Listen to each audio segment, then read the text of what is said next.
पंकज जी कोटा से। राधे राधे राधे महाराज जी। महाराज जी, लोग तीर्थ स्थान पर तीर्थ याटन करते हैं, जबकि भगवान सभी जगह हैं, कन कन में हैं, तो धार्मिक स्थलों पर जाना चाहिए या नहीं महाराज जी? मेहंदी में लालिमा होती है ना, पर मेहंदी के पूरे पेड़ को चीर डालो, कहीं लालिमा दिखा दो तुम तुम्हें सामने, नहीं ना। उसकी एक प्रक्रिया है ना। उसके पत्ते तोड़िए, उसको बांटिए, बांट के लगाइए, आधा घंटा लगा रहने दीजिए, फिर धो दीजिए। तो आप दूध में घी है, पूड़ी पका सकते हो, लेकिन घी है उसी में।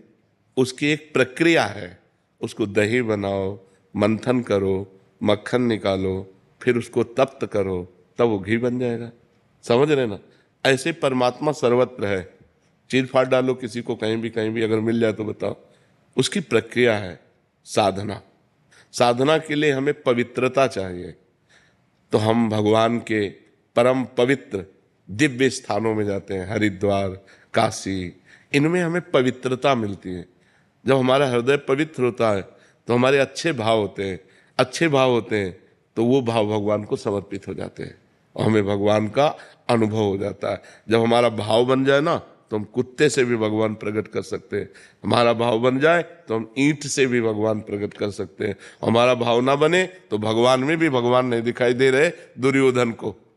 दुर्योधन का भाव नहीं है भगवान के प्रति, तो श्री कृष्ण को एक बहुत विद्वान प्रवीण यदुवंशी समझता, वो भगवान नहीं मानता। दुर्योधन भगवान नहीं मानता। जब भगवान ने विराट रूप दिखाया तो बंदी बनाने की कोशिश की, वो भगवान को मनुष्य मानता रहा, कभी भगवान नहीं माना। तो बात समझ में नहीं।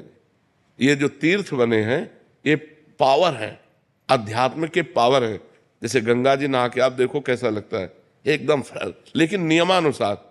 अब गए कुल्ला कर रहे हो, थूक रहे हो और मल रहे हो, साबुन लगा रहे हो, कोई अनुभव नहीं होगा।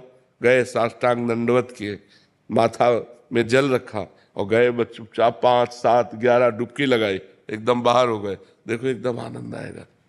वृंदावन आए, परिक्रमा लगाओ, बिहारी जी के दर्शन करो, किसी का दिया हुआ कुछ खाओ मत, रजरानी लगाओ, नाम जप करो। जब जाओगे तो एक अच्छा अनुभव होगा, एक आनंद अनुभव होगा। अब यहीं आओ, इधर उधर सब गंदगी करो, तो जब जाओगे तो कुछ हाथ नहीं लगेगा। ये परम पवित्र स्थान बनाए गए हैं कि हमको अध्यात्म का सहयोग मिले, हमारे जो गलतियां हो गई, पाप हो गए, वो नष्ट हो जाए। भगवान सर्वत्र है, पर जैसे दूध में सर्वत्र घी है, दूध से काम नहीं चल सकता, उसका प्रक्रिया। तो ऐसे प्रक्रिया का मतलब साधना।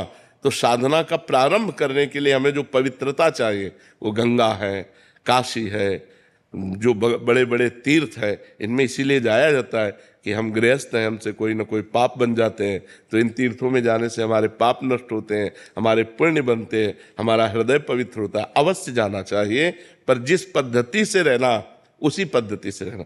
हर तीर्थ में एक दिन उपवास करना चाहिए। अगर 3 दिन वास करे तो एक दिन उपवास करना चाहिए, दूसरे दिन फलाहार करना चाहिए, तीसरे दिन अन्नाहार करना चाहिए। एक दिन तो प्योर पूरा ऐसे जल पे रहना चाहिए, या ऐसे कष्ट सहना चाहिए तीर्थों में जाकर। एक दिन उपवास करो, वृंदावन की परिक्रमा करो, बिहारी जी के दर्शन करो, यमुना स्नान करो, यमुना जी के पास बैठकर नाम कीर्तन करो, नाम जप करो, ये कमाओ। जो तीर्थ स्थानों में परम पवित्र भाव कमाए जाते हैं वो एक, लेकिन बड़ा विचित्र है, यमुना किनारे भी बैठकर गंदी बात करेंगे, यमुना किनारे भी बैठकर गंदी क्रियाएं करेंगे, इधर उधर सब गंदी बातें करेंगे, तो धाम का फिर लाभ कहाँ मिल पाएगा? तो समझ पाते, जरूर जाना चाहिए। और महाराज जी, जैसे इतने बड़े बड़े तीर्थ स्थल है, कभी कभी वहाँ पे अनहोनी हो जाती है, इंसान भगवान को पाने जा रहा है। आप हमारी बात सुनो। अनंत जन्मों से भटका हुआ जीव, शरीर तो छूटना ही है, राइट टाइम है शरीर का। और अगर वो हरिद्वार में शरीर छोड़ता है, वो वृंदावन में शरीर छोड़ता है, काशी में छोड़ता है, तो उसे भगवान की प्राप्ति हो जाएगी। कितना बढ़िया लाभ मिला।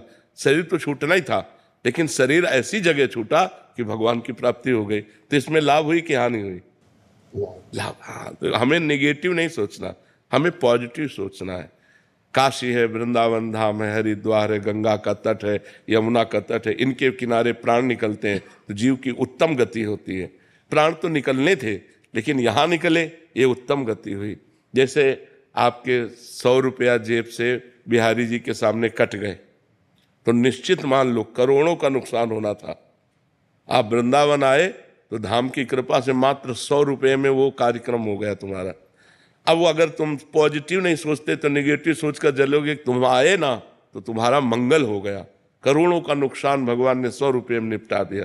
या ठोकर लगी, थोड़ी चोट लग गई, बहुत बड़ी हानि थोड़ी सी चोट में निपटा दी। उसे हम निगेटिव क्यों सोचे, उसे हम पॉजिटिव सोचे। जो सत्य है, जो सत्य है, ये परम सत्य है, कोई बहानेबाजी नहीं, ये परम सत्य है। एक दो मित्र थे, एक जब सयाने हुए तो शराब पीने लगे, वो गंदे आचरण करने लगे, वैश्यागमन, जुआ खेलना, शराब पीना, ऐसे सब। और एक था रोज गंगा नहाने जाना, भजन करना, शास्त्रों का स्वाध्याय करना। तो बहुत दिनों के बाद दोनों मित्र मिले, दूर से देखा वो गंगा नहाने वाला आ रहा है और उसने देखा कि वो हमारा मित्र जो भटक गया गंदे आचरणों में वो आ रहा है। तो जो गंगा नहा के आ रहा तो एकदम नीचे देखा तो खजूर का कांटा घुस गया उसके पैर में, नंगे पैर गंगा नहाने गया था और उसके ठोकर लगी जो पाप कर्म करता था। तो एक थैली मिली असरफियों की, तो उसने कहा रोज गंगा नहाता है, राम राम रटता है, क्या हुआ, देख खजूर का कांटा, मैं मनमानी आचरण करता हूं और देखिए थैली मिली। उसको लगा यार कि हम इतना संयम नियम से चल रहे हैं, हमें खजूर का कांटा इतना बड़ा होता है, इसलिए आज से मैं गंगा नहीं नहाऊंगा, भगवान का भजन नहीं करूंगा। तो जब किसी को संशय हो जाता है तो भगवान धर्मात्मा पुरुष का संशय निवृत्त करने के लिए कोई न कोई रूप धारण करते हैं। चाहे वो ग्रंथ रूप मिल जाए या कोई संत मिल जाए, तो भगवान एक संत के रूप में आए और कहा बेटा तुम्हारे कांटा लग गया क्या, लाओ मैं निकाल दूं, तुम भगवान का भजन करते हो इसलिए तुम धन्य हो। तो उनका अब ये सब बातें हमको मत बताओ कि धन्य हो, धन्य वो है। तब उनका बेटा तुम्हें उसे पूर्व जन्म की बातें याद नहीं है, तुम्हारा पूर्व जन्म में इस समय तुम्हें सूली की सजा मिलनी थी, खजूर के कांटे से इसलिए निकल गई कि तुम गंगा नहाते हो, नाम जप करते हो, और इसे चक्रवर्ती सम्राट होना था। और ये अपने पाप कर्म करके बस ये आखिरी थैली है, ये जहां भोग लेगा तो इसको दुर्गति प्राप्त होगी और तुम्हारा ये कांटा ही आखिरी है, और ये जहां हटा, इसकी पीड़ा हटी तो तुम आगे परम धाम को परम लाभ प्राप्त करोगे। तो कभी कभी वर्तमान की घटनाओं में हम लोग भगवान पर अश्रद्धा कर लेते हैं, पॉजिटिव बात हम सोचे, नहीं तो हमें भगवान की इस मंगलमय विधान में अश्रद्धा हो जाएगी, नहीं हो जाएगी।